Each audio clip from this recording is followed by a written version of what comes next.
Mesdames et messieurs, bonsoir et merci de prendre ce nouveau rendez-vous de Canal Sport avec nous. Le sujet du jour n'est pas un secret pour personne. C'est un thème qui vaut la peine d'être débattu encore et encore puisque tous les jours, nous parlons du développement du sport béninois et la grosse interrogation que soulève cette problématique, c'est le suivant. Peut-on tutoyer le sommet sans les sportifs eux-mêmes? Alors dans ce cas, on se demande quelle est la place des sportifs dans notre société béninoise. Avant de partager avec vous l'opinion de mes invités ce soir, nous allons ouvrir la fenêtre des infos avec Candide Ouinto. Candide, bonsoir. Allez, Mouni, bonsoir et bonsoir à tous nos téléspectateurs. Allez, on commence ce tour d'horizon de ce lundi soir par la discipline du roller sport. La Fédération béninoise de la discipline a lancé ce dimanche la 61e édition du Challenge Cotonou Skating Open. Évidemment, Ali, c'est un programme mis en place par la fêtière du roller sport béninois depuis plusieurs années pour permettre aux différents patineurs, toutes catégories confondues, de maintenir leur forme durant toute l'année en cours. Et ça se tient 2 fois par mois. L'acte 61 de ce challenge a été lancé hier, comme vous l'avez tantôt martelé à Kwakwa. Voici le reportage. 61e édition du Challenge Cotonou Skating Open. C'est le retour sur la piste pour les patineurs béninois après une longue période de pause. L'initiative de la Fédération béninoise de roller sport reprend ici à Kwakwa avec pour objectif permettre aux athlètes d'être régulièrement en compétition. Pour ce numéro, les épreuves restent les mêmes. Le speed skating et le inline freestyle. Au niveau de speed skating, nous avons le one lap et les 15 km qu'ils ont couru. Au niveau de inline freestyle, il y a le slalom et les sauts. Pour cette reprise, 4 catégories étaient en compétition. Au 100 mètres du speed skating dans la catégorie des minimes, Désiré Djossou est arrivé en tête. Chez les super minimes, c'est Jean-Jacob Agossou qui s'est offert la première place. Saint-Tiche Gagne et Mohamed Demba Diallo s'imposent respectivement chez les cadets et l'élite. Pour la course de fond, Prince Akotenou s'est offert la tête du peloton chez les cadets et Mohamed Demba Diallo sort champion dans l'élite. Non, quand j'ai vu qu'il restait 7 tours là, c'est là où, quand mon ami prenait la tête là, c'est là où j'ai déclenché quoi. Pour gagner la course, j'ai balancé mes bras et j'ai mis la force dans mon pied. Le résultat d'aujourd'hui n'est que l'aboutissement d'un travail acharné. Bon, une fois que le résultat est là, on est heureux. Bon, sur l'épreuve de 100 mètres, j'ai misé sur ma puissance. Je savais que j'avais beaucoup de force dans les jambes, donc je l'ai utilisé. Et sur l'épreuve de 12 km, j'ai utilisé mon cardio pour terminer premier. Il faut noter qu'au niveau de la combinaison des minimes et super minimes, Jean-Jacob Agossou, lui, est arrivé premier. Pour ce début, les performances sont assez mitigées. Actuellement, il n'y a pas encore de performance. Il n'y a pas encore de performance parce que, comme vous le savez, nous n'avons plus de pistes. Pour préparer les enfants sont très difficiles aujourd'hui pour nous. Et ces difficultés aujourd'hui sont liées à la démolition du stade qui ne nous permet pas de faire aisément le travail.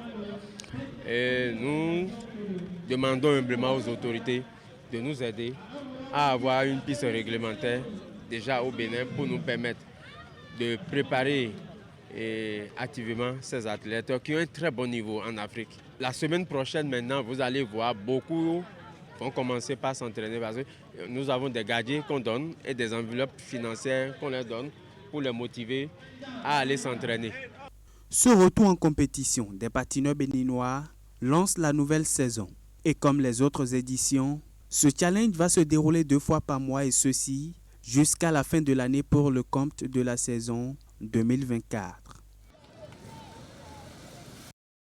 Allez, on va toujours parler roller sport dans ce tour d'horizon. La Fédération béninoise de roller sport, dans son ambition de promouvoir le skateboard, l'une des 12 disciplines que regroupe le roller sport, a procédé au cours de cette 61e édition du Challenge Cotonou Skating Open à une remise de matériel de skateboard à ses clubs affiliés. 10 équipes ont reçu un lot composé de 5 planches à roulettes, 5 casques de protection et 5 jeux de protection. Je vous propose de l'écouter. Le roller sport, c'est plusieurs disciplines. Et comme je le dis, c'est 12 fédérations érigées en une seule fédération. Et nous avons comme dénominateur commun la roue. Donc, toutes les disciplines qui se pratiquent avec la roue, c'est les disciplines de roller. Et parmi ces disciplines, nous avons le skateboard, qui est la discipline olympique. Et aujourd'hui, la fédération, pour lancer le développement de cette discipline, il faut un pas. Il faut un pas au niveau des clubs parce que les clubs, leur promotion, c'est seulement la course, le inline freestyle. Maintenant, il faut un pas pour leur permettre de commencer par faire la promotion de cette discipline qui est la discipline olympique au sein de leur club. C'est pour cela que vous avez vu les matériels d'équipement professionnel de skateboard que nous avons donnés à tous les clubs. Et il y a une particularité, l'accent est mis vraiment sur les filles. Il y aura 3 planches pour les filles et 2 planches pour les garçons. 3 planches pour les filles et 2 pour les garçons. Donc au total, au niveau de tous les 10 clubs que nous sommes en train de doter, nous allons avoir 30 filles et 20 garçons qui vont démarrer.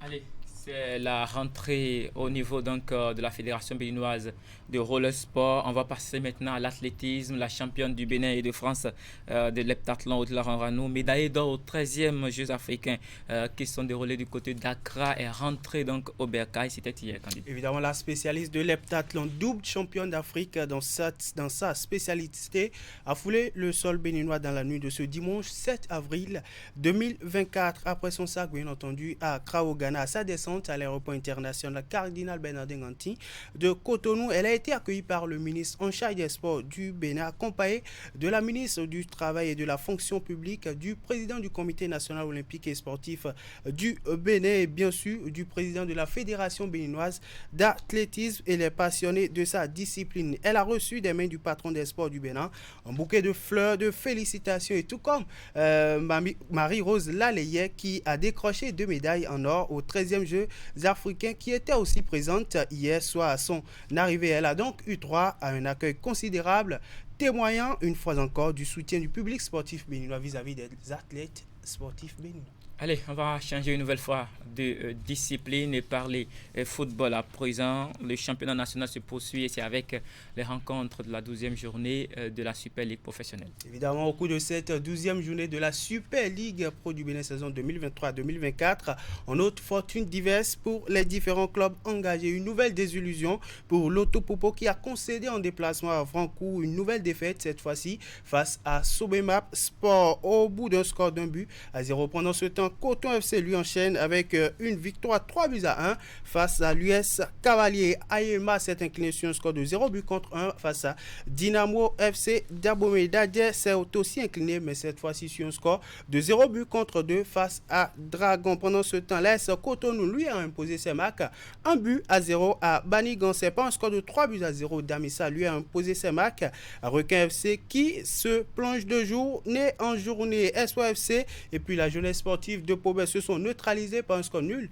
d'un but partout et par un score nul. Les Vierges, l'AS Takounet et l'ASPAC se sont neutralisés. À l'issue de cette 12e journée, la première place est gardée par les Dragons de Lomé avec 24 points plus 6. Dadja FC se positionne à la 2e place avec 23 points plus 5. Lotto Popo lui vient en 3e position avec 22 points plus 8. Le même nombre de points est au compteur pour Badingansé qui vient en 4e position avec 22 points plus 1. Dynamo d'Abomey 5e avec 20 points plus 4. Coton FC est 6e avec 20 points plus 4. l'AS Sobemap Sport est 7e avec 18 points plus 1. l'AS Cotonou est 8e avec 17 points plus 2. Dans la seconde partie du tableau, vous verrez Cavalier est 9e avec 16 points plus 1. SOFC de Savalou est 10e avec 15 points moins 2. Et puis l'AS Takouné 11e avec 14 points moins 3. La jeunesse sportive de Pobet 12e avec 13 points moins 6. 13e Damissa avec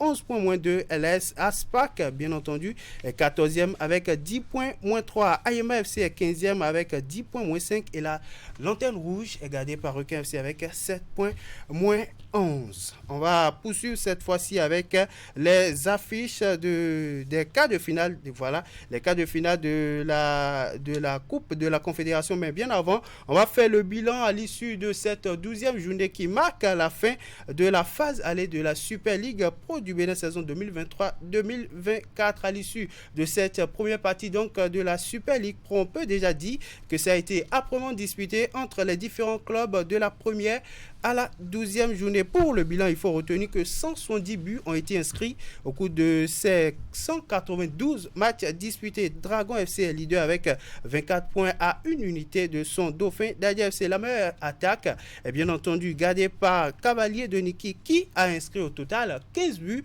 au cours de ces 12 sorties. La meilleure défense est partagée par Dragon FC, Lotto Popo et Aspa qui n'ont encaissé que 5 buts. La pire défense est pour Requin FC avec un total de 20 buts concédés en 12 sorties. Aspac finit la phase aller avec la pire attaque avec un total de 2 buts inscrits en toutes les 12 matchs disputés. Les clubs qui ont remporté le plus de duels à domicile sont entre autres Dragon FC de Lomé, Coton FC de Ouida et Banigansé. Ces 3 clubs ont remporté 5 des 6 rencontres qu'ils ont joué à domicile. Le joueur de l'Est Cotonou, Godfrey Winson, est le meilleur buteur à l'issue de la phase aller de la Super League Pro du Bénin saison 2023-2024 avec un total de 8 buts inscrits. Allez, on va passer maintenant sur le plan continental et parler des différentes compétitions. Il s'agit bien sûr de la Ligue africaine des champions, de les rencontres, des manches retour.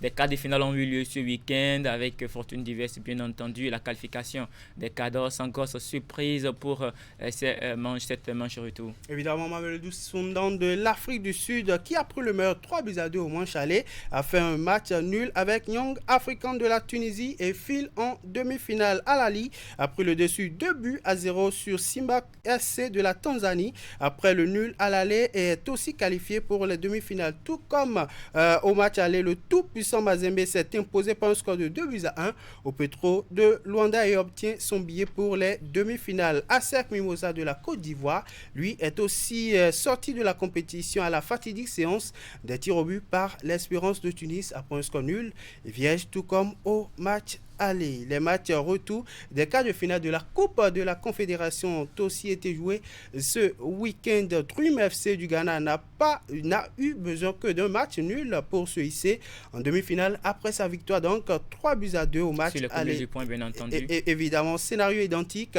pour le Zamalek face à Modern Futur et pour le RSB Berkane face à Abu Salem. USM Alger s'est imposé à River United par un score de 2-0 pour se hisser en demi-finale.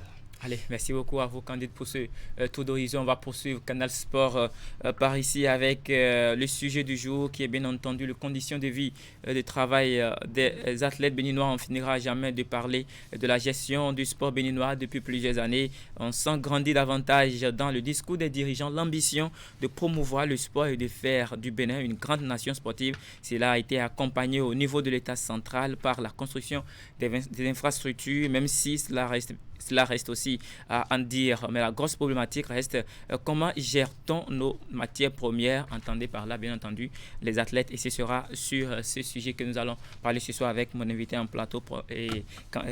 Memo Coton, bonjour, bonsoir.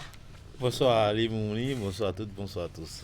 Allez, Prosper Vondiaoko qui est pris par la situation embouteillage dans la ville ne pourra pas nous rejoindre, mais on va poursuivre quand même. Mes mots pour vous quand on parle déjà de la condition des conditions de vie et de travail des athlètes béninois.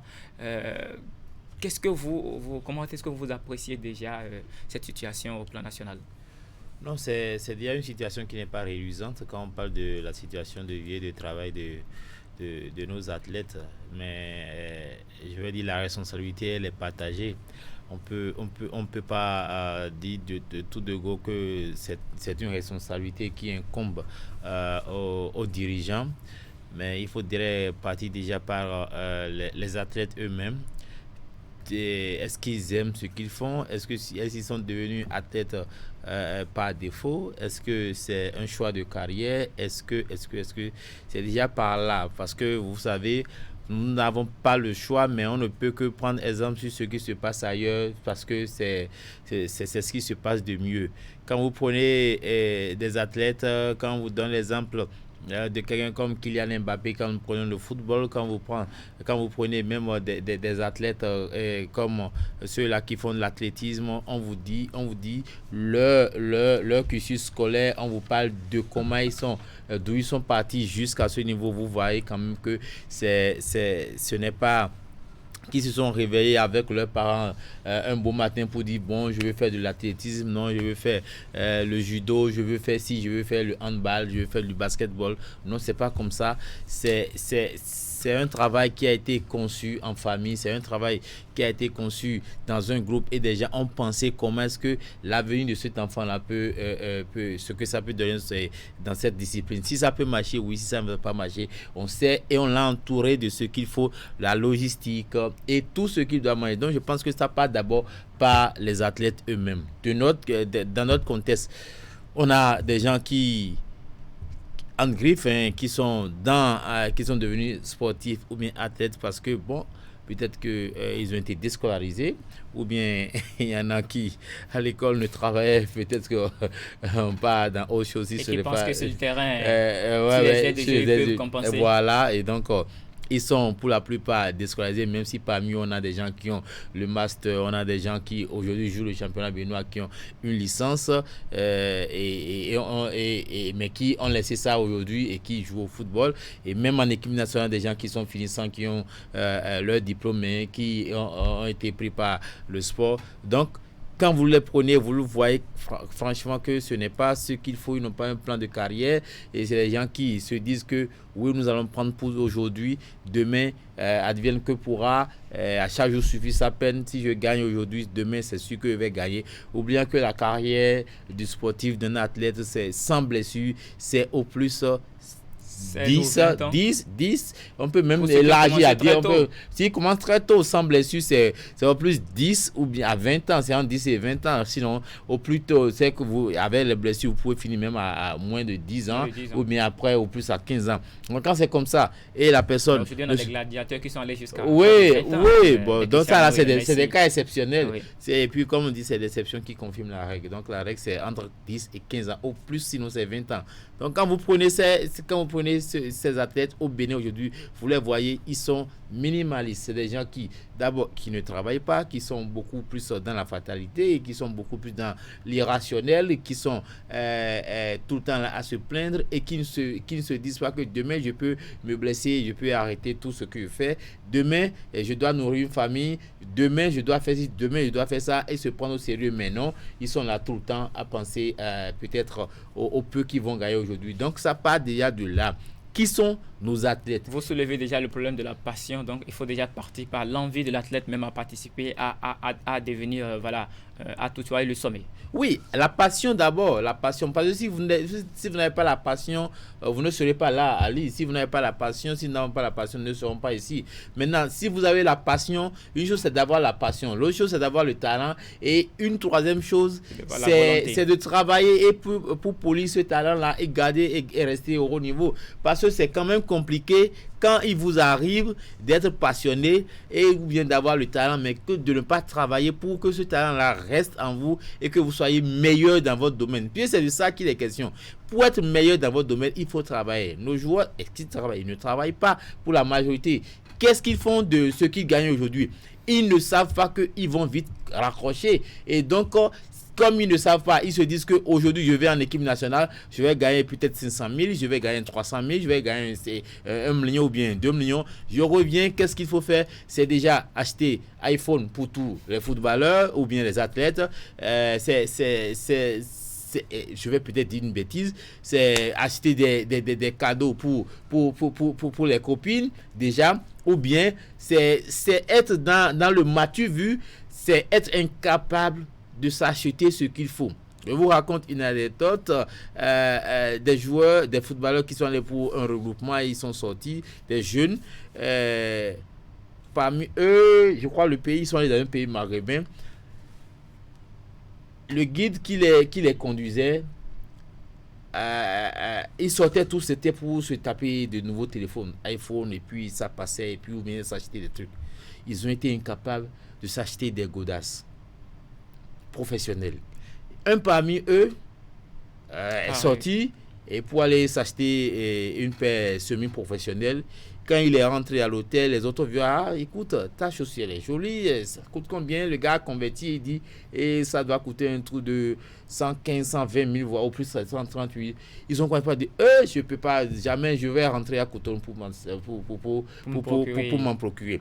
Et après ça, après ce scénario, ils sont montés sur l'aire de jeu, la pelouse a été arrosée et ils ont commencé par glisser.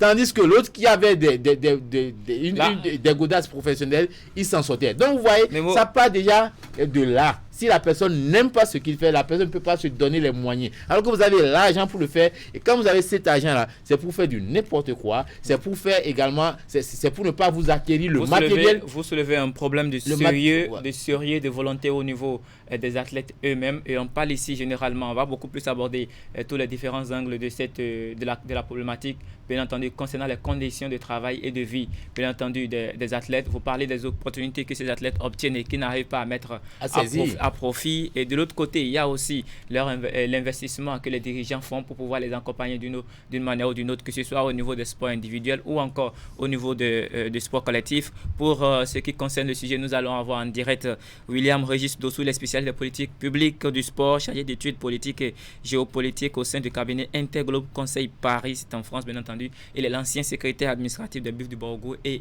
secrétaire général actuel de l'équipe ABFC qui évolue en Ligue Pro Suite. Candide, on va vous donner la parole tout à l'heure par rapport au sujet, mais on va d'abord joindre notre spécialiste William Régis Dossou en direct. William, bonsoir.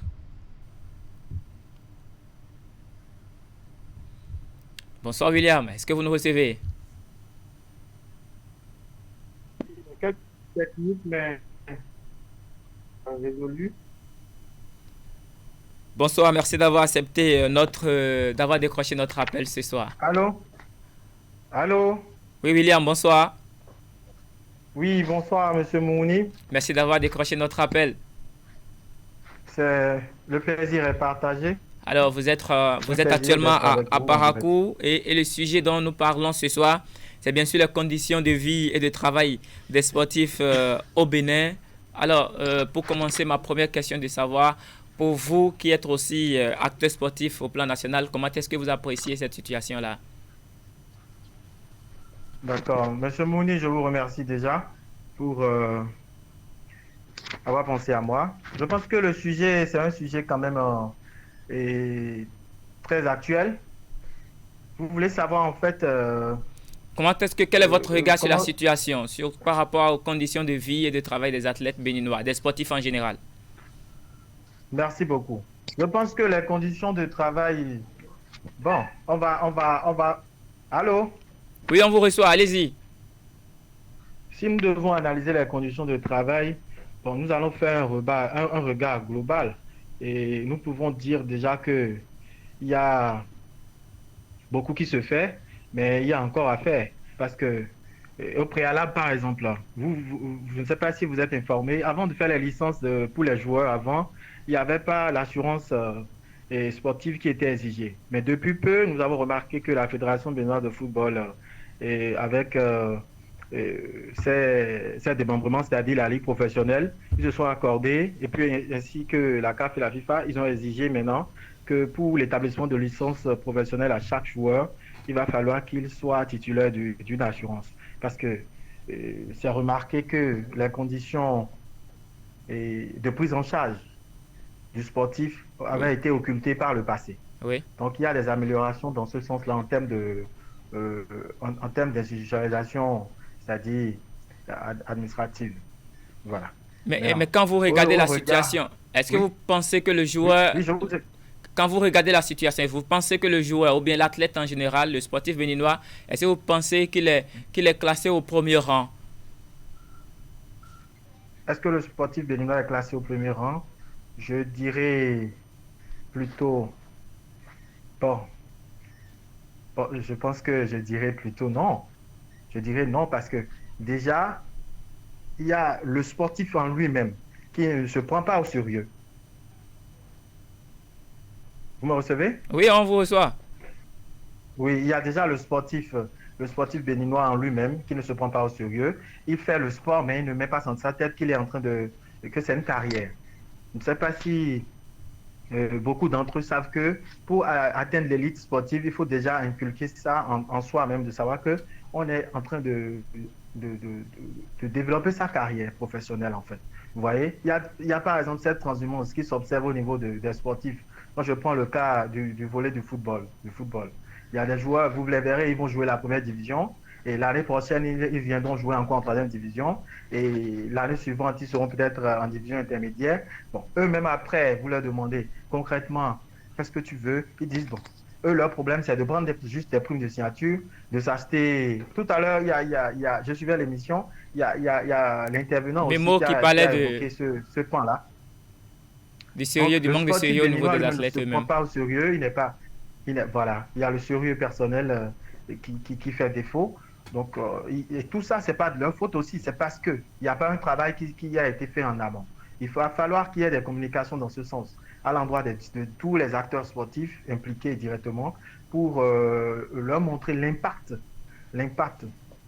qu'ils ont. Eux-mêmes déjà debout, ils doivent savoir qu'ils sont une marque. Et d'une part... Ils doivent savoir... Oui. Allez-y, on vous suit. Oui, le sportif, s'il n'a pas l'enseignement qu'il faut, s'il n'a pas la communication qui va dans ce sens, bon, lui ne saura pas qu'il est en train de faire des erreurs. C'est en cela que l'émission même que vous êtes en train de faire est appréciable. Vous voyez un peu. Donc, il va falloir qu'il y ait assez de communication à l'endroit des différents acteurs sportifs pour leur montrer le bien fondé qu'il y a dans la prise en charge personnelle de sa carrière et de savoir que la culture de l'élite sportive, ça regroupe beaucoup de choses. Il y a des clubs maintenant qui n'ont pas de préparateur physique. Il y a beaucoup de clubs, par exemple, qui n'ont pas de préparateur mental.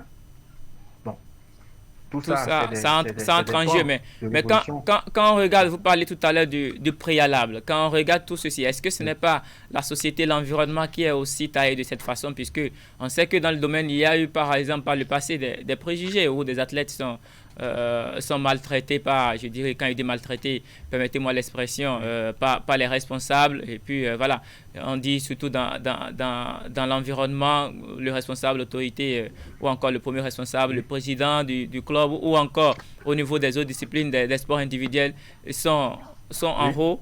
En haut, et voilà, caracole en haut, et puis les athlètes sont au bas niveau. Et parfois même, il y a des salaires impayés et tout ce qui va avec. Est-ce que vous ne pensez pas que c'est cet environnement-là qui fait que les joueurs eux-mêmes ont perdu en fait cette notion-là, le sérieux dont on parle ici? Bon, tout ce que vous avez évoqué, ça fait partie de l'histoire du monde sportif national. Mais celui qui veut évoluer doit savoir que il n'a pas à tenir compte de tous ces paramètres. Il va s'adapter.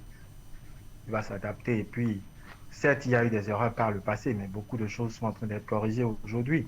Nous allons évoquer, par exemple, des erreurs qu'on aurait souhaitées. Il y a la dernière fois, le décès d'un joueur, un joueur emblématique. Bon, personnellement, moi, je ne l'ai pas connu parce qu'il n'est pas de ma génération. Il s'agissait d'un monsieur Dovi Lacoussan, appelé dans son sobriquet opérateur. Bon, nous avons vu, par exemple, le ministre des Sports, nous avons vu toute la communauté sportive nationale lui décerner satisfait. Mais il faut qu'on se réveille tôt pour que ces valeurs-là, qu'on les mette en lumière plus tôt. On ne sait pas comment il a vécu. Je ne le connais pas. Je ne connais pas son histoire, mais vu toute la communication qu'il y a eu, je pense que tout le monde sait aujourd'hui que c'est quand même un athlète qui a marqué son temps au sein du football béninois. Vous voyez? Donc, et pour vous aujourd'hui, William, oui? Qu'est-ce qu'il faut faire pour améliorer la situation? Est-ce qu'on va rester toujours à parler du sérieux au niveau des athlètes, ou bien il y a que les dirigeants aussi ont leur part de responsabilité? Tout à fait, merci. J'allais même en venir. Il y a beaucoup à faire. Il n'y a pas que les sportifs, je l'ai dit préalablement. Le sportif, on va le critiquer aujourd'hui, mais s'il n'a pas l'environnement qui va avec, il va rester végété dans ses erreurs. Donc, ce qu'il y a à faire déjà, il va falloir maintenant... Moi, je suis en train de proposer rapidement, comme ça, c'est une idée, de faire par exemple un documentaire sur les anciennes gloires du football. Mettre en valeur les anciennes gloires, oui. Voilà, mettre en valeur le sport, mettre en valeur le football béninois. Et après, que les autorités à divers niveaux, tous les gouvernants, réfléchissent à mettre en place, par exemple, le musée national du sport. Mettre en place le musée national du sport implique quoi? C'est-à-dire que tous les sportifs qui ont brillé d'une manière ou d'une autre, toutes les disciplines peuvent déjà savoir que quand ils vont bien se comporter, ils pourront déjà être bien vus et avoir une place au niveau du Musée national du sport. Ça, c'est déjà, par exemple, une technique, une stratégie qui va permettre aux joueurs béninois ou bien aux sportifs béninois de plus se prendre au sérieux. Et aussi, il y a le facteur du management. Il y a le facteur du management qui joue beaucoup négativement, j'allais dire, parce que beaucoup de personnes s'improvisent managers sportifs, s'improvisent communicateurs sportifs, mais bon, ils ont appris le métier sur le tas et ils prennent les joueurs, ils les amènent d'un point A à un point B. Après, il n'y a pas réellement un plan de carrière qui est défini et le joueur en lui-même ne sait pas. Donc, je voudrais vous demander davantage de réfléchir à ce qu'il y ait davantage de communication dans ce sens pour que tous les sportifs béninois puissent savoir que la carrière d'un sportif, c'est très, très, très, très, très sensible et il va falloir être sérieux là-dedans. Merci beaucoup, William Régis Tossou, d'avoir décroché notre appel et d'avoir partagé avec nous votre point de vue sur la question concernant, bien entendu, les conditions de vie et de travail des sportifs béninois. Retour en plateau ici à Cotonou avec notre invité, Memo Coton. Memo, votre point de vue a été, je dirais, d'une manière ou d'une autre, approuvé par notre invité ce soir, par notre invité au téléphone ce soir. Mais est-ce qu'en général, on n'est pas en train de beaucoup trop s'accentuer sur le sujet concernant les athlètes et on délaisse peut-être d'autres responsabilités? Non, comme je l'avais dit dans mes propos au début de mon intervention, je dis qu'il faut catégoriser en fait la situation. D'une part, les athlètes, puisque c'est d'eux-mêmes la matière première, ils ont leur responsabilité et en quelque sorte c'est ça. Mais après, il y a également le cadre, il y a l'environnement, il y a le cadre légal, il y a l'environnement et il y a ceux que nous prenons comme en griffe les employeurs de ces athlètes-là. Et quand nous parlons de ceux-là, nous savons tous que un sportif, celui-là qui est dans l'athlétisme, celui-là qui fait peut-être de la boxe, celui qui fait du volleyball, a priori, c'est des gens qui ont fait des centres de formation, c'est des gens qui ont fait des initiatives avec dans un environnement, avec la logistique qu'il faut. Et donc déjà dans ces groupes-là, il leur arrive d'avoir des temps de communication sur le choix de l'athlète, son plan de carrière, ce que ça doit être. Et en même temps, à côté du sport, on leur associe quelque chose. Comme ça, vous avez des sportifs qui deviennent, ou bien ils sont aussi bien sportifs, mais qui sont également soit cuisiniers, ou bien ils font d'autres choses en plus. Donc, quand vous avez ça, vous avez ce cadre-là, et l'athlète est formé à une base en bonne et due forme, c'est sûr que vous n'aurez pas ces dérapages, même si vous devez l'avoir, ça va être 1 peut-être sur 10 ou bien 1 sur 20. Là déjà, on a que dans le processus, on a manqué un premier pan qui est déjà la formation à la base. Formation à la base, parce qu'il faut la communication, comme le disait Régis tout à l'heure, il faut la communication, il faut mettre dans la tête de l'athlète ce que tu veux faire, voilà ce que ça donne, voilà les modèles que tu peux avoir. Mais dans le même temps, il y a des gens à côté de ces modèles-là qui ont eu des sorties de piste et voilà ce que ça leur donne. Donc si toi tu agis comme ça, si tu fais ça, tu vas faire une sortie de route comme ceux-là. Mais si tu ne vas pas dans ce centre-là, tu vas faire une très belle carrière. Quand je dis ça, je parle de ceux-là qui emploient les sportifs, ceux-là qui travaillent et ceux-là qui mettent en place ce qu'il faut pour entretenir le sportif. Vous ne pouvez pas être employé d'un sportif. On a vu, je donne l'exemple des boxeurs que nous avons dans ce pays, les Soweto, on sait comment ils sont passés. Oui. Ils sont passés de Via Trepa. On a tous déploré ça parce que tous ceux qui étaient là comme leur manager, oui, ils ont dit à un moment donné de vénérer mémoire Barthélemy Adoukonou. Je dis, ceux-là, ils ont fait de leur mieux. Mais dans le même temps, ce qu'ils ont fait, ces athlètes en ce temps disaient que non, on ne prenait pas tout parce que eux-mêmes, il y a également un peu, ils ne connaissaient pas leurs droits et leurs devoirs. Donc tout ça, il faut de la formation, il faut de la communication. Quand vous prenez un athlète, Ali, je dis, je veux travailler sur vous, c'est que je dois être en mesure de lui dire, Ali, tu ne peux pas continuer dans cette discipline-là. Oui. Je pense plutôt que tu dois aller dans telle discipline et que tu dois performer si tu vas de l'autre côté. Si vous n'arrivez pas à avoir des gens qui ont le nez creux, qui ont le flair de détecter un talent dans un athlète et non pas ce que lui veut, pour le mettre sur le bon chemin, c'est que l'athlète là, il est perdu. Il va faire peut-être 5 ans, 10 ans, il va voir qu'il n'évolue pas, il va peut-être dire que c'est mon coach, c'est mon encadreur qui ne fait pas bien parce que il n'a pas ce qu'il faut. Et quand il ne réussit pas, qu'est-ce qu'il y a à côté pour le récupérer? Il va devenir un cas social. On a parlé les Dovila Koussan, on a vu les Dosoubedi SPD aujourd'hui, oui, qui ont été récupérés par Coton Football Club, oui, et qui sont par d'autres clubs par d'autres clubs également, ils ont pris part le club JSO, ils ont pris part, ils sont nombreux. On a les Juventus IDV qui sont également à Coton, ils sont nombreux. On a comment il s'appelle Moïtala qui est également à Coton. Donc on a Ouzerou aujourd'hui, Abdoulaye qui est un consultant qui n'est pas des moindres. Ancien footballeur, il est également coach. Donc vous voyez, ils sont très peu à savoir que si je dois faire tel nombre d'années dans l'athlétisme, dans le sport, je dois très vite faire pour me reconvertir. Aujourd'hui, nous avons, comment il s'appelle, le président de la Fédération d'athlétisme, qui quand même a été aussi un athlète, ce que les gens ne savent pas. Et quand on prend Sidikou Karimou, il a été un très bon handballeur. Donc, quand vous voyez ceux-là, aujourd'hui, vous savez que des gens qui n'ont pas choisi leur discipline auparavant par hasard. Donc, ils ont fait, aujourd'hui, ils ont fini, ils sont en train de diriger ces disciplines-là. Donc, c'est la société. Aujourd'hui, je suis content. Je suis content que nous ayons des gens, quand même, des praticiens qui sont en tête de ces fédérations et qui sont, regardez ce que Sidikou Karimou est en train de faire. Il est en train de mettre en place plein de choses pour permettre à ces athlètes, quand vous finissez, quand vous ne finissez pas, voilà, il est en train de donner une nouvelle dynamique.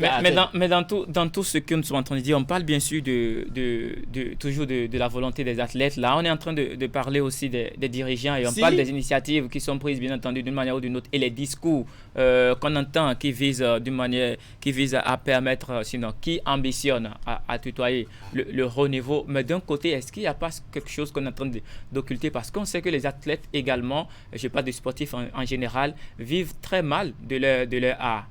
Non, c'est ce que je dis. Vous vivez mal de votre art parce que vous avez peut-être, comme on le dit là, tel on fait son lit, on se couche. Quelle est la négociation que moi, en tant qu'athlète de 100 mètres, ou bien en tant qu'athlète de saut en longueur, ou bien de un joueur de taekwondo, un athlète de taekwondo ou un joueur de football. Voilà, un joueur de... C'est que de quoi je discute avec mon coach? De quoi je discute? Coach ou le président qui le recrute? De quoi je discute avec mon coach si je dois être dans si je suis pas dans un truc collectif, je suis un athlète, j'ai un coach. De quoi je discute avec lui? Quels sont les conseils qu'il me donne? Et si je suis dans un club, c'est quoi le conseil que j'ai? Qu'est-ce que le président met en face? Si le président me sait que je suis un cupide, il me faut mettre quelques liasses sur la table et que j'attrape ça. C'est pour aller régler mes problèmes à la maison. Et moi-même, je ne pense pas à mon avenir. C'est que je ne suis pas content. C'est pour ça que je dis que on peut bien penser à son avenir et rencontrer bien d'autres difficultés. C'est que moi-même, bien entendu, à vous proposer, on va proposer un cet élément très rapidement qui retrace le parcours d'un jeune athlète qui a fait chemin au Bénin. Elle a été spécialisée dans les 100, 200 et 400 mètres au Bénin. Elle s'appelle bien entendu Amélie Padonou, qui participé au 18e championnat africain qui se sont déroulés du côté de Charles de Gaulle. C'était en 2012. Elle nous raconte ici son histoire, comment est-ce qu'elle a vécu sa carrière de sportive et puis pourquoi, quelles sont les raisons que l'ont poussé à sortir. C'est un extrait du document de la semaine que vous allez vivre demain en entièreté. Nous vous proposons un extrait très rapidement. J'ai un très bon souvenir de ma carrière, une belle carrière assez jeune, avec des médailles, une représentation du drapeau béninois dont on est très fiers, qu'on travaillait à faire ici encore et encore. Elle, c'est Amélie Padonou. Très peu la reconnaîtront dans le monde sportif béninois.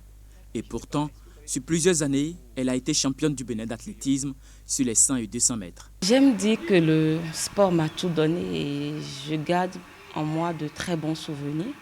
Déjà que j'ai commencé l'athlétisme assez tôt, étant née à Parakou, j'ai débuté ma carrière avec le club Guépard de Parakou, j'ai fait mes premiers pas. Et la première année déjà, j'étais championne catégorie cadet. La deuxième année, j'étais championne catégorie cadet junior senior. Et là a commencé une très belle aventure de compétition au niveau régional, sous-régional africain, avec une compétition au niveau mondial également. Elle a démarré sa carrière par les compétitions scolaires. Très vite, elle s'est imposée pour ensuite se hisser au plan national.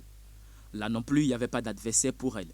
Amélie Padonou, c'est près d'une trentaine de médailles remportées, aussi bien à domicile que dans la sous-région, fruit de sa passion pour la course. Quand j'étais sur la piste, il n'y avait pas suffisamment de ressources humaines ou ressources financières, pour accompagner notre carrière. Mais ce besoin qu'on a de porter le drapeau béninois, je ne sais pas si on peut trouver les mots justes pour l'exprimer. Et c'est resté quelque chose de très profond en moi parce que jusqu'à ce jour, qu'importe ce qui ne va pas dans notre pays, je n'ai jamais réussi à dire que le Bénin n'est pas un beau pays. Et comme beaucoup de sportifs béninois, elle s'était investie malgré le manque de moyens. Sa passion et son sens de patriotisme restent au-dessus de tout autre intérêt. Malgré cet engagement, elle a fini par quitter la piste. Et donc, nous sommes restés des années à espérer que la chose va changer, les moyens vont être mis à notre disposition pour qu'on fasse de meilleures carrières, ce qui n'a pas été le cas et qui, à un moment donné, m'a fait quitter la piste.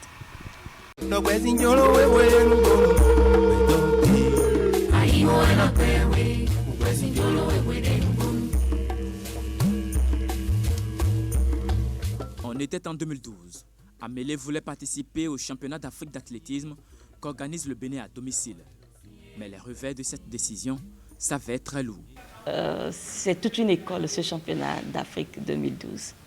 Et donc c'est en 2011 que j'apprends que le Bénin va organiser le 18e championnat d'Afrique. Et je viens au terrain avec tout l'engouement, l'enthousiasme. Et je rencontre un responsable, je lui dis, écoute, je veux être dans les starting blocks pour le 18e championnat d'Afrique. Et il me regarde. Écoute, tu ferais mieux de t'inscrire sur la liste des officiels pour ramasser les équipements des sportifs. Et ça, c'était l'un des derniers chocs que j'ai reçus. Mais elle n'a pas abandonné. Elle a travaillé pour s'offrir la première place au test qualificatif des 100 mètres. Et c'était des mois d'entraînement. J'ai dû démissionner de mon boulot parce que je travaillais déjà dans une entreprise. Pour venir faire les entraînements, c'était tous les jours. Et c'était une prime de 40 000 francs le mois qu'on recevait. Et la totale, c'était qu'au bout de cette compétition, la prime de compétition était de 60 000 francs CFA. Aujourd'hui, je le dis pour que tous les Béninois puissent savoir ce qui peut être derrière le sportif ou la carrière professionnelle. Vous finissez toute une saison de compétition et la prime, c'est 60 000 francs. Je pense que c'était la goutte de plus que je n'ai pas supportée. Et puis j'ai dit, bon là, je raccroche mes crampons. Allez, vous l'avez bien compris, elle a dû raccrocher à cause de sa prime. C'était assez drôle, 40 000 francs par mois pour la prime mensuelle et puis 60 000 pour la prime de compétition. Non, mais là également, il faudrait... Moi, je la félicite et je lui dis courage. C'est vrai qu'elle est passée à autre chose aujourd'hui. Mais il faudrait que nous sachions également qu'au Bénin, j'ai vu le ministre Benoît Dato, il a signifié récemment quand il est venu avec l'envie de revoir à la hausse la prime des trucs.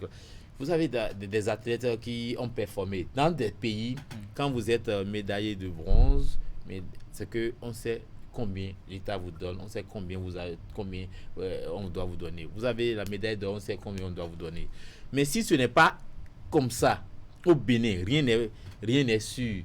Si tu vas là-bas, la fédération d'athlétisme ne peut que te donner ce qu'elle a dans sa cagnotte, parce que la difficulté est que ceux-là même, ils ont des fonds de roulement, ils ont un local à gérer, ils ont plein de choses et ils ont des voyages. Aujourd'hui, c'est pour ça que je dis que je suis content et j'attends de voir le ministre qu'il a promis, j'espère qu'ils le feront, que le gouvernement va désormais prendre en charge le déplacement des athlètes sur des compétitions, puisque par le passé, pour certaines disciplines, maintenant, parce que par le passé, ce sont les fédérations, à part le football, qui prenaient ça en charge. Ce qui fait que des gens sont obligés de faire voyager un coach ou bien même un administratif, un seul administratif qui joue le rôle de coach à la place des coachs, en plus des athlètes. Quand c'est comme ça, vous voulez avoir quel résultat? Donc c'est pour ça que je dis que c'est le cadre légal qu'il faut, l'environnement.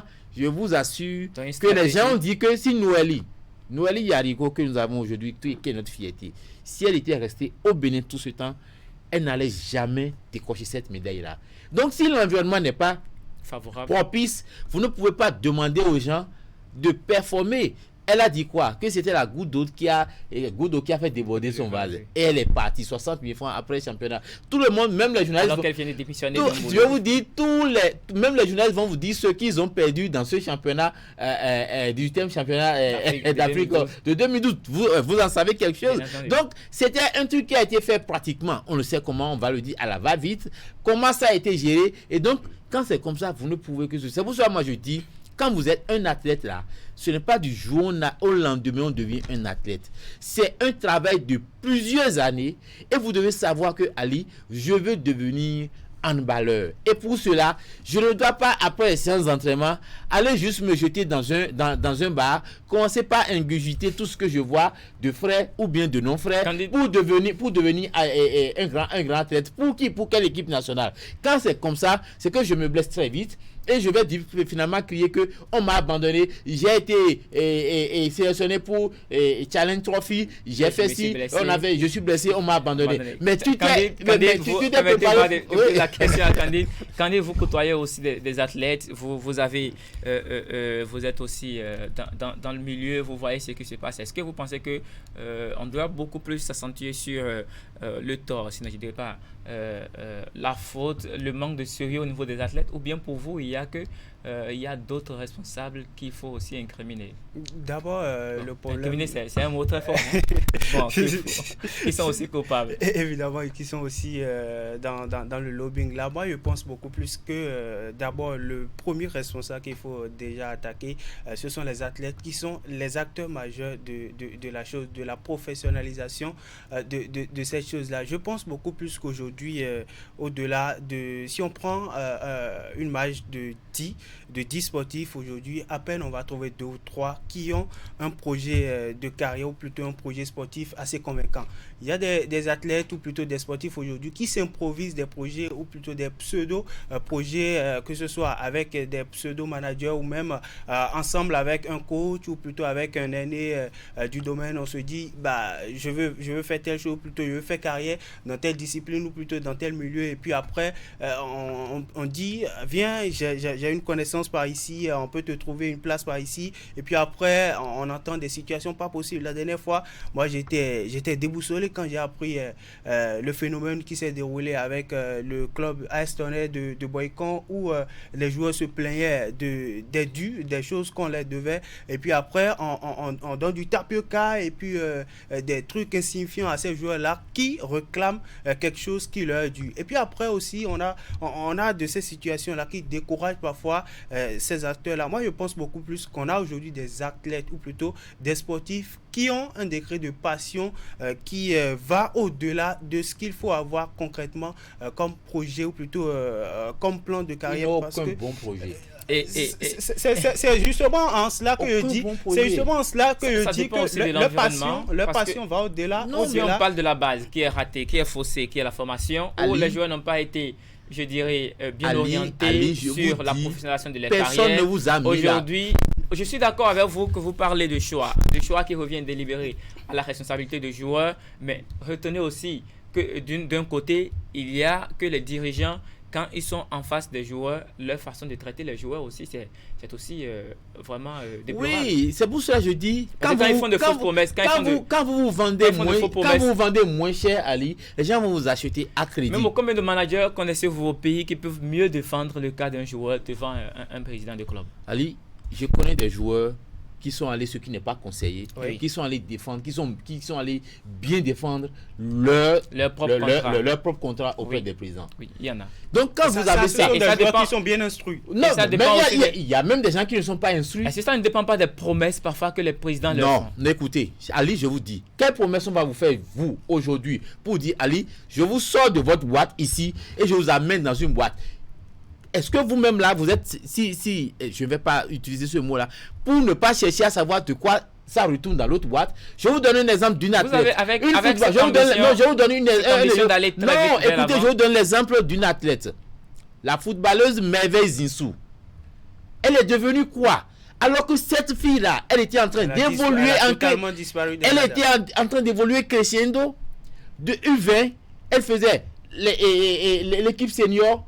Mais cette fille-là, elle a disparu. Je demande, on dit qu'elle a un projet et on dit qu'elle est allée en France. Après, elle est perdue maintenant en Espagne. Elle n'a pas de papier.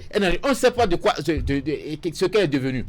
Qui lui a donné ce conseil-là? Si elle-même n'a pas eu la folie des grandeurs, elle veut très vite sortir parce que les fascinats sont sortis. Mais il faut savoir sortir.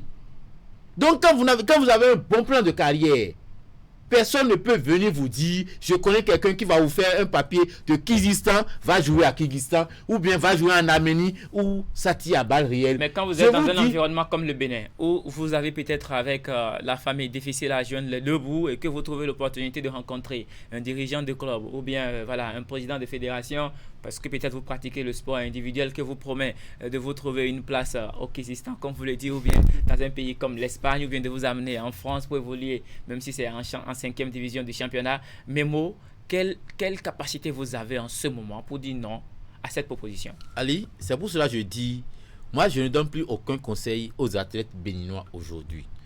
Parce que j'ai compris que nos athlètes sont minimalistes et n'ont aucun plan. C'est quand vous leur donnez plutôt de conseils, Ali, que vous passez à côté, ils vous prennent pour ceux-là qui veulent peut-être les contrôler. Ce sont eux qui gagnent. Vous dites, quelle force celui-là a? Si tu n'as pas de force à dire non à telle personne qui vient vers toi pour dire je veux être ton coach, je veux t'amener à tel endroit, alors là, si tu vas au Kyrgyzstan ou bien tu vas en Arménie et tu rencontres un problème, ne viens plus crier qu'on t'a trompé. Parce que autour d'eux, il y a Est-ce que vous avez l'opportunité pour aller au Kyrgyzstan même ici? Non mais, je vous parle de Merveille Zinsou maintenant qui a trouvé l'opportunité de voyager et qui est allé en France, alors que l'équipe nationale U20 féminine, l'équipe de Symphonité, ils ont eu besoin même l'équipe U23 olympique, ils ont eu besoin de cette fille-là, mais qui est allée se perdre. Elle joue où? Elle ne joue pas. Donc elle est en baisse de forme, elle a cassé son rythme et de façon drastique. Quand c'est comme ça, vous pensez que vous-même, aux côtés de Merveille Zinsou en cette période-là, si vous lui disiez, ne va pas là-bas parce que tu es sur une pente ascendante et si tu restes encore un peu de temps, tu vas performer. Mais moi, vous parlez avec vos nombreuses années d'expérience, mais une certaine Merveille Zinsou qui a été, révélée il y a à peine 2-3 ans. Aujourd'hui, elle a quelle expérience pour savoir que ce que ce président me dit c'est faux, ou bien ce que ce manager me dit c'est faux? Je suis d'accord avec vous, mais quand vous trouvez une opportunité comme ça en face, vous avez quelle conscience très rapidement pour savoir que là ça peut être un piège? Moi je trouve qu'aujourd'hui, d'une manière ou d'une autre, il va falloir qu'on revoie aussi, qu'on penche un peu la balance du côté des dirigeants qui parfois aussi font aussi de ces préjugés, parfois des propos péjoratifs, ou encore on essaye quand même de menacer des athlètes. Tout ça, on sait que ça existe, et ce qui fait qu'aujourd'hui, même quand vous allez dans des clubs, parfois les patrons, les dirigeants sont comme des dieux, et vous voyez que c'est souvent assez compliqué l'environnement, le climat là. Ali, ce que vous dites c'est vrai.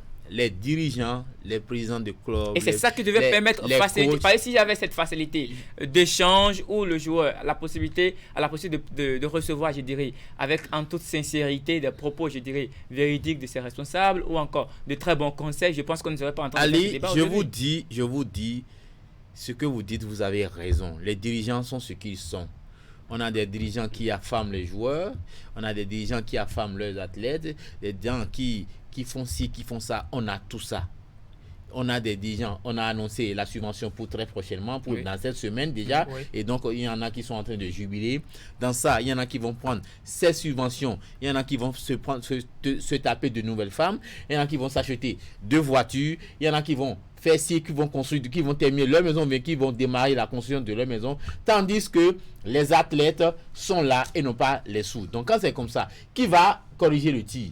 Quand vous avez les présidents de clubs qui sont tous au comité exécutif de la fédération, je prends le football, qui sont tous au comité exécutif de la fédération béninoise de football, mais ils sont membres du commerce, il y a le règlement qui dit vous ne pouvez pas payer moins de 100 000 francs à un joueur, mais ils sont membres du comité et ils payent moins de 100 000 francs. Ils sont membres du comité exécutif et ils payent. Ce sont eux-mêmes qui ont pris la décision. Le règlement de la compétition est là. Vous ne pouvez pas payer moins de 100 000 francs. Ils ont tous voté en réunion de comité. Mais dans leur club, ils payent moins de 100 000 francs.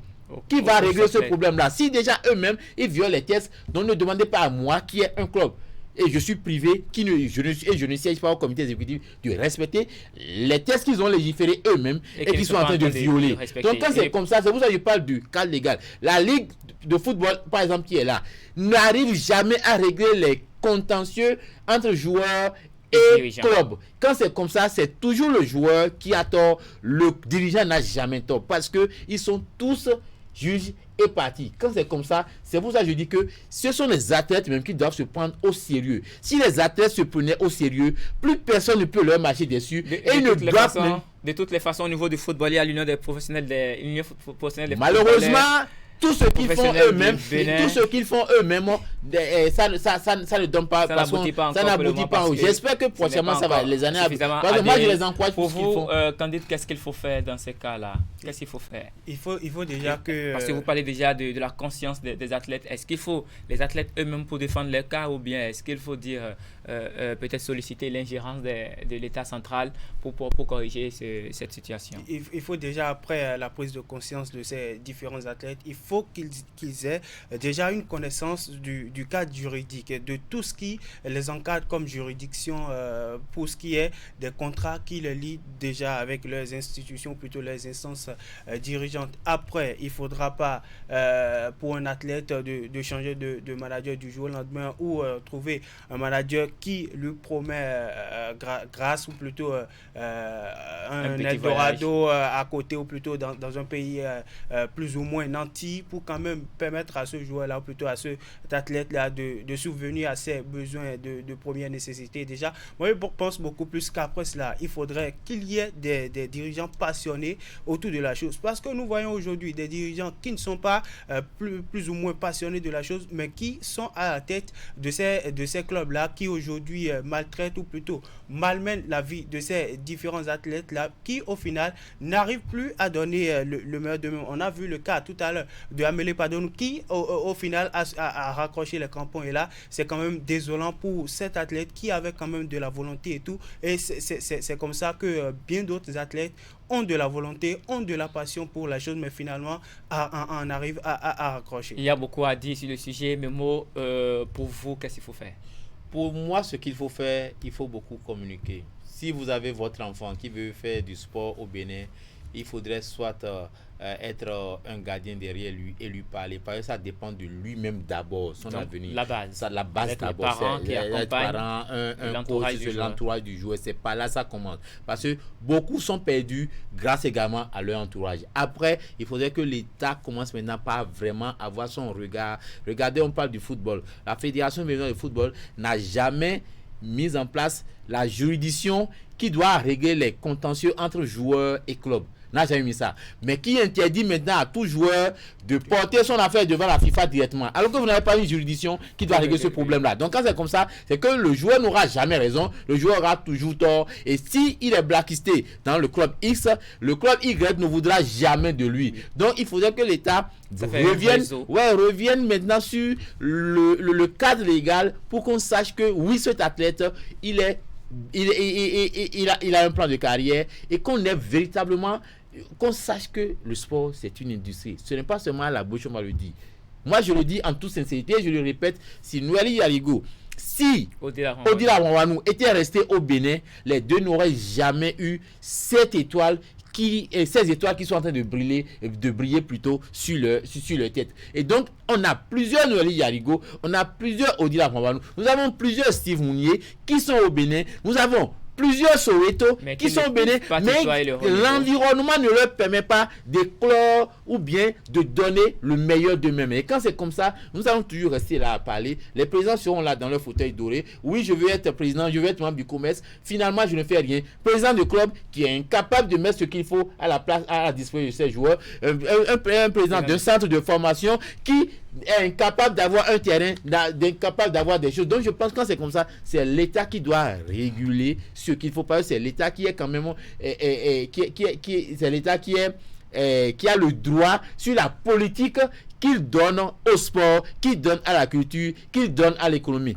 Quand c'est comme ça, vous faites pour la culture, vous faites pour l'économie et vous ne le faites pas pour le sport, c'est que nous allons avoir des stars de façon sporadique une fois chaque 20 ans, et quand c'est comme ça, on est là, moi je suis désolé, je suis vraiment déçu quand ça se passe comme ça. Ce qui nous amène toujours à parler des générations spontanées. Ouais, Merci beaucoup Memo d'avoir accepté malheureusement c'est comme ça le Bénin. D'être passé sur Canal Sport avec nous ce soir. Merci beaucoup à vous, Candido Mentor. Il y a beaucoup à dire toujours sur le sujet, les conditions de vie et de travail des athlètes béninois. D'une part, les responsabilités des athlètes eux-mêmes, leur entourage qui doit les accompagner, et d'autre part, les responsables, les dirigeants, les présidents de clubs, les présidents de fédérations qui doivent aussi mettre de l'heure pour accompagner ces différents athlètes afin de leur permettre d'atteindre le haut niveau, puisque ces athlètes, ces sportifs en général, représentent la matière première du développement du sport, et il va falloir leur faciliter l'exercice de